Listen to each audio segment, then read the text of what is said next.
Isa sa pinakalami nga buhaton aning puso ng saging at wa siyang gamon og chips. Nakatry na ba magluto ani guys? Crispy kaayo, and aside from that, dali ra kay siya lutuon. So ang una natong pagkabuhaton nato lang ni pang-uphakon ang puso ng saging. Gamay ra kong gamiton ani pero gipili na ko ni mga gwapa-gwapa og dili kaayo gahi. Og pagkahuman ato siyang hugasan og atohang ihumol sa tubig nga naay asin og suka. Og samtang ginahumulan patana, mag-prepare ta diari og isa ka cup nga flour, 3 ka kutsara nga crispy fry og black pepper. Ato na siyang i-mix pag-ayo og nagbatil na ng pugod sa itlog. Then pagkahuman ato na din pag-slice ang mga puso ng saging. Ako na siyang gita sa tagsa para dili siya magkadikit-dikit. Ug mao na ni siya tanan ang ato ang paglutoon guys. Pero ako asa na siyang gibudburan daan og cornstarch usa na to siya isawsaw diri sa itlog. Then ato siyang i-coat pag-ayo ani ato ang gimix usa na to siya ilunod aning nagbukal o init kaayo nga mantika. I-fry lang tanahan ton mag golden brown ang ihang color ug ato na siyang kwaon. O di ba sayon ra kayo mura ra tagaluto og fried chicken. Yan makasave pa jud ta ani kung naata sa bukid kay libre ra guning puso sa saging. And for the sauce guys, mag-mix na to diri og mayonnaise, 1 teaspoon of salt, pepper and white sugar. Ato na siya i-mix pag-ayo ug butangan na to siya gamayng tubig. Pwede pod suka with bombay ang sausawan para dili kay tantong bidli.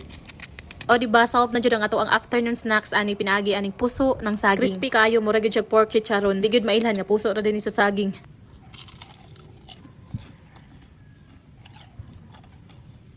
Pwede po ni mo ito sa suka kung ganahan ka mag mong sundan. Kami, tagay.